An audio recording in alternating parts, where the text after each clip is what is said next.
di Indonesia cawapres ya cuma ban serep saja. Semua ini seolah-olah menjadi jalan buat Pak Prabowo untuk sembunyi dari semua cerita kelamnya.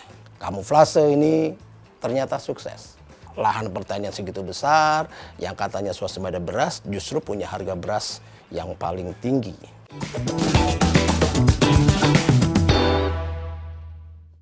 Halo guys, jumpa lagi di Open Your Mind. Nah, belakangan ini masih saja ramai soal orang berbicara tentang Golkar dan Jokowi. Belum lama kita dengar juga Wakil Ketua Dewan Pimpinan Pusat Partai Golkar, Erwin Aksa. Erwin ini menilai bahwa mustahil lah kalau Pak Presiden, Pak Jokowi ini bergabung dan lalu langsung ikut bersaing menjadi ketua umum tanpa mengikuti aturan atau anggaran dasar dan anggaran rumah tangga dari Golkar sendiri. Karena menurut Erwin, Pak Jokowi harus mengikuti aturan yang ada. Jadi harus ikut aturan main lah. Ya, jadi kalau Pak JK bilang kemarin kan syaratnya minimal 5 tahun jadi jadi kader baru bisa jadi pengurus. Nah, tapi yang menjadi pertanyaan kita sekarang dan kebanyakan orang adalah apakah benar Pak Jokowi memang akan meloncat ke Golkar dan akan menjadi bagian penting dari Golkar demi terus mengendalikan Prabowo dan Gibran? Kalau kita lihat ya beberapa waktu yang lalu, ya setahun lalu lah, kita masih ingat dan kita semua masih sangat terharu ya dengan statement pernyataan Pak Jokowi yang mengatakan bahwa beliau akan menghabiskan masa pensiunnya di Solo. Lalu apakah semua itu akan berlaku sampai saat ini? Masih berlakukah pernyataan itu?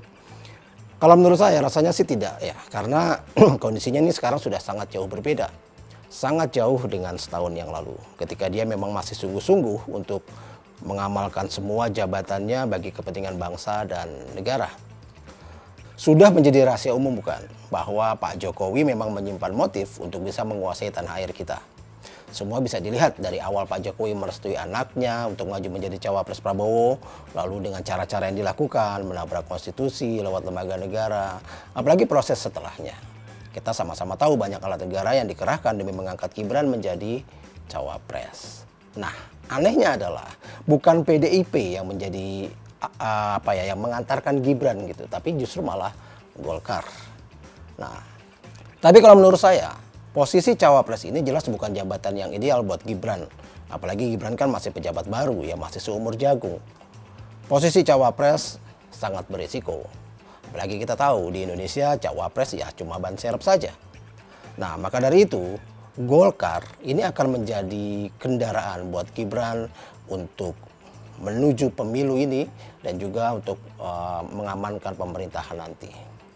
Nah, anehnya hal itu kini semakin berkembang dan menular dengan isu yang semakin liar bahwa Jokowi yang akan pindah ke Golkar. Entah jabatannya jadi apa, menjadi ketum kah atau mungkin jadi dewan pembina kah, ya ini masih jadi pertanyaan besar. Pasalnya kader Golkar pun sekarang nampaknya sudah mulai terpecah. Sudah banyak yang mulai bersuara dan menentang ini gitu ya. Perbedaan pendapat semakin jelas terlihat. Seperti yang dikatakan oleh Erwin Aksa dan JK yang sangat berseberangan dengan apa yang dikatakan oleh Erlangga Hartarto yang kelihatan begitu bernafsu dan ingin Jokowi cepat-cepat masuk ke dalam Golkar gitu ya. Nah, di balik semua ini semakin memperjelas kita bahwa Jokowi tidak sekedar diam saja selama masa pensiun nanti. Tapi justru Jokowi akan lebih intens ke dunia politik dan pemerintahan. Karena kan ada murid yang harus dia bimbing, Pak Prabowo, ada anak yang harus dia jaga untuk menjalankan negara. Dan ada kepentingan-kepentingan lain yang masih menjadi tanda tanya buat kita semua, kenapa pemilu ini sampai begitu rusaknya. Nah, rusaknya demokrasi bangsa ini kalau kita amati, ini diawali dari momen ini nih. Ketika Pak Prabowo dan Jokowi bertemu di MRT di Jakarta tahun 2019 lalu. Kita tentu masih ingat peristiwa itu. Nah, tanpa kita sadari, di saat itulah urusan kong kali kong 2024 tentang pembagian kekuasaan tawar-menawar ini direncanakan. Dan ini dilakukan dengan dalih konsolidasi dan persatuan bangsa. Kala itu semua orang tampak begitu terharu, begitu kagum dengan aksi teatrikal mereka berdua di MRT ini dan disaksikan oleh seluruh NKRI. Banyak yang bertepuk tangan, mereka begitu gembira. Walaupun akhirnya sekarang kita lihat jauh lebih banyak yang kecewa. Nah, kalau kita ingat, Gerindra ini kan dulu cuma dapat 2 kursi menteri, walaupun satunya ini ditangkap KPK karena korupsi. Nah, tapi Pak Prabowo ini kan sejak tragedi atau kejadian MRT ini terus saja menempel Pak Jokowi, sampai akhirnya diberikan ya proyek pekerjaan lah untuk mengerjakan food estate yang kalau menurut saya ini sangat jauh dari bidangnya Pak Prabowo. Jadi ya sudah wajar kalau akhirnya pasti berantakan. Nah, tapi di bidang yang dikuasainya sendiri, ternyata Pak Prabowo ini ya tidak bisa melakukan apa-apa juga dalam jabatannya sebagai Kemenhan misalnya. Yang dilakukan hanya beli ini, beli itu, bahkan barang rongsokan pun pesawat yang sudah bekas dan sudah jelas hampir tidak layak pakai ini dibeli dengan biaya yang luar biasa. Hampir 12 triliun lebih. Nah, deal-deal politik ini ternyata tidak sampai di urusan menteri saja. Lihat 3 periode, perpanjangan kekuasaan, agar kekuasaan tetap langgeng ini kekuasaannya Pak Jokowi terus saja digaungkan. Walaupun pada akhirnya ditolak oleh partai yang dulu telah memungut Pak Jokowi, yaitu PDI Perjuangan. Dan inilah yang membuat Pak Jokowi ya ngambek lah, marah, bahkan dendam kepada PDI Perjuangan. Seperti yang kita tahu apa yang dikatakan oleh Mas Andi Wijayanto, bahwa Pak Jokowi mengatakan bahwa PDI harus digembosi. Dan ini dilakukan dengan cara yang cukup telak gitu ya.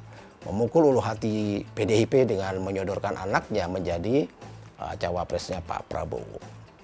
Nah, lagi-lagi isu persatuan itu juga yang dipakai di Pilpres 2024 ini demi menutupi masa lalu, demi menutupi sejarah-sejarah masa lalu Pak Prabowo soal HAM dan sebagainya.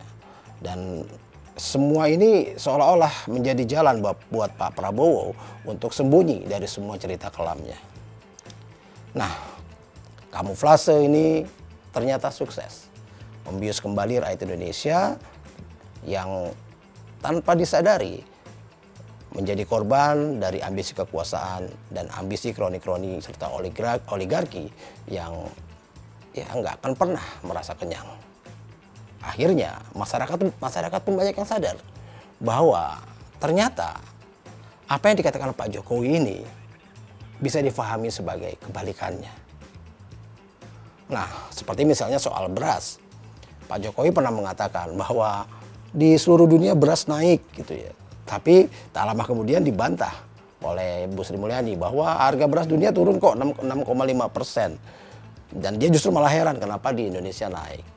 Begitu juga dengan kemarin pernyataan Pak Jokowi yang mengatakan bahwa ya ini kita harga beras sulit turun karena kemarau panjang, gagal panen. Dan ini terjadi di hampir semua negara. Nah, tapi kalau kita lihat harga beras di Indonesia ini dari 10 negara di ASEAN ini kita nomor 9 paling tinggi di bawah Brunei yang memang negara kaya. Jadi harga beras di Indonesia ini jauh di atas Singapura, Thailand, Vietnam, Laos, Filipina gitu. Bahkan Timor Leste. Nah, bagaimana ceritanya kita yang punya lahan pertanian segitu besar, yang katanya swasembada beras, justru punya harga beras yang paling tinggi. Nah, saya jadi teringat soal sebuah cerita nih. Jadi saya dulu pernah diceritakan sebuah kisah. Jadi dulu nih ada kisah seorang raja ya di sebuah negara siluman. Nah, raja ini ingin pamer kepintarannya kepada para punggawa dengan menteri-menteri bawahannya. Lalu dikumpulkanlah mereka ini para menteri dan punggawanya di sebuah ruangan untuk melakukan sidang. Sang raja datang ke ruang sidang ini dengan membawa seekor ayam. Nah, ayam ini diletakkan di atas meja sehingga semua orang yang hadir di situ bisa melihat dengan jelas. Lah, para menteri dan punggawa heran, buat apa ya kok raja membawa ayam dalam sidang yang begini pentingnya. Nah, di tengah keheranan para menteri ini, kemudian dengan sigap dan beringas, sang raja ini mencabuti bulu ayam. Ayam ini dicabuti bulunya sampai ayam itu kelihatan begitu tersiksa dan menderita. Nah, lalu sang raja melepaskan ayam itu. Dan spontan saja ayam itu tentu lari. Dengan kesakitan lari ke sana kemari. dengan penuh ketakutan menjauhi sang raja. Nah, tapi kemudian sang raja mengambil beras dari dalam sakunya, lalu menyodorkan kepada si ayam itu. Dan ajaibnya, ayam itu kembali mendekati sang raja dan mematuki beras dari tangan sang raja yang sangat jahat ini. Dengan tertawa, sang raja menerangkan kepada para menterinya bagaimana cara menguasai rakyat yang bodoh dan miskin. Nah, Anda boleh melakukan apa saja kepada rakyat, begini kata sang raja. Tapi ketika Anda menawarkan makanan kepada mereka, maka mereka, rakyat yang bodoh dan miskin ini, akan melupakan semua kesalahan dan kejahatan Anda. Mereka akan menganggap bahwa Anda lah orang yang paling baik di muka bumi. Syaratnya cuma satu.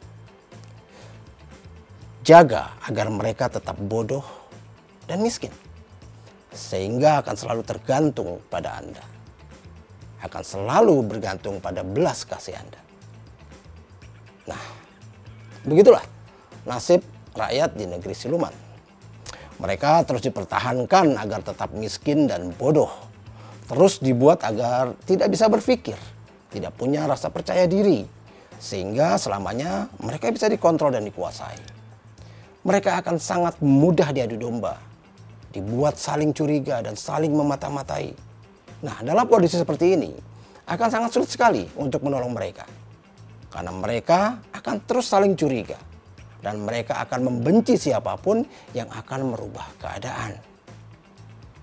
Ya, semoga saja bangsa kita yang kita cintai ini tidak menjadi bangsa siluman seperti itu.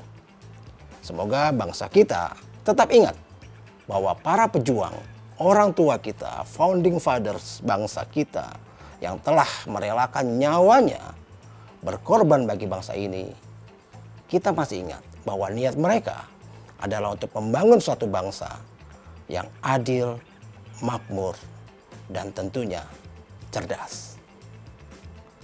Salam. And open your mind.